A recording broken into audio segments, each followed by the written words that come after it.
நீ அரிசி கொண்டு வா, நான் உமி கொண்டு வருகிறேன், 2 பேரும் ஊதி ஊதி சாப்பிடலாம் என்று சொல்லி இன்றைக்கு அமெரிக்கா உமியை கொடுத்துவிட்டு இந்தியாவின் வளத்தை ஊதி ஊதி சாப்பிடப் போவதுதான் இன்றைய அமெரிக்காவுக்கும் நம்முடைய பிரதமர் மோடி அவர்களுக்கும் ஏற்பட்டிருக்கிற ஒப்பந்தம்.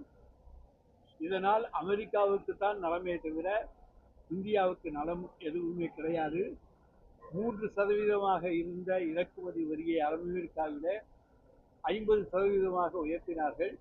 அதை இன்றைக்கு 18% குறைத்துவிட்டு நாங்கள் 18% குறைத்திருக்கிறோம் என்று தம்பட்டம் அடித்துக் கொண்டு இந்தியாவின் வணிகத்தை பெருக்குவதற்காக 50%லிருந்து 18%க்கு கொண்டு வந்திருக்கிறோம் என்று சொல்லுகிற அரசுதான் இந்தியாவின் காவலாளி என்று தன்னை சொல்லிக் கொள்கிற மோடியினுடைய அரசினுடைய பணியாக அமைந்திருக்கிறது.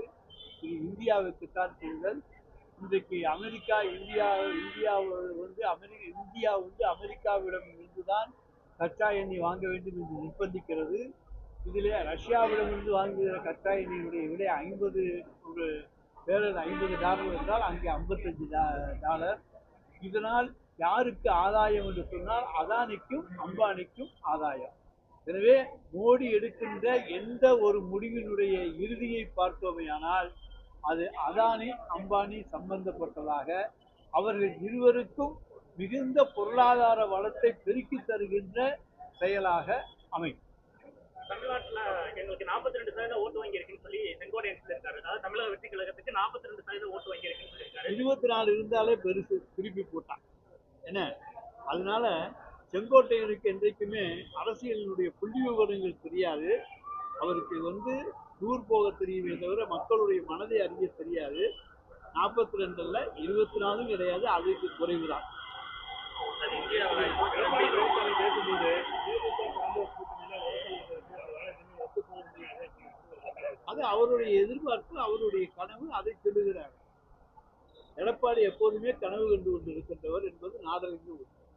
சார், இந்தியாவில் 22 ஆண்டு அரசு பொறுத்தவரையில் 16,000 கோடி இழப்பு ஏற்பட்டது. அது 3 மாநிலங்கள் தமிழகமும் ஒன்று. திமுக அரசு தான் இந்த பொறுத்தவரை சீரழித்து சொல்லி ராமதாஸ் குற்றச்சாட்டு வச்சிருக்காரு. அன்புமணி ராமதாஸுக்கு பொருளாதாரத்தை பற்றி அவர் மருத்துவத்தில் எதுவும் சொல்லியிருந்தாலும் பரவாயில்ல, பொருளாதார நிபுணரும் அல்ல, மேதையும் அல்ல. அவர் சொல்லுவது இன்றைக்கு ஏற்றுக்கொள்ளத்தக்கதும் அல்ல. இந்தியாவிலேயே சிறப்பான இடத்தை, பொருளாதார முன்னேற்றத்தை தந்திருக்கின்ற அரசு எங்களுடைய திராவிட மாடல் அரசு, தலைவர் தளபதியினுடைய அரசு. இந்திய பொருளாதாரத்தை உயர்த்தி இருக்கிற மாநிலம் நம்முடைய தமிழ்நாடு.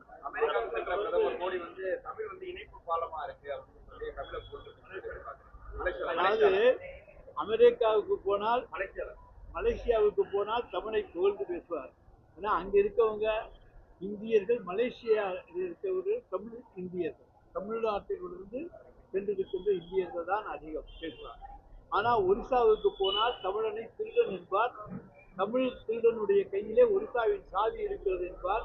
பீகாருக்கு போனால் தமிழனை திருடன் என்பார். அங்கேயெல்லாம் தமிழர்கள் திருடர்கள். வெளிநாடுகளுக்கு சென்றால் அவருடைய பார்வையிலே தமிழர்கள் இணைப்பு பாலமாக விளங்கக்கூடிய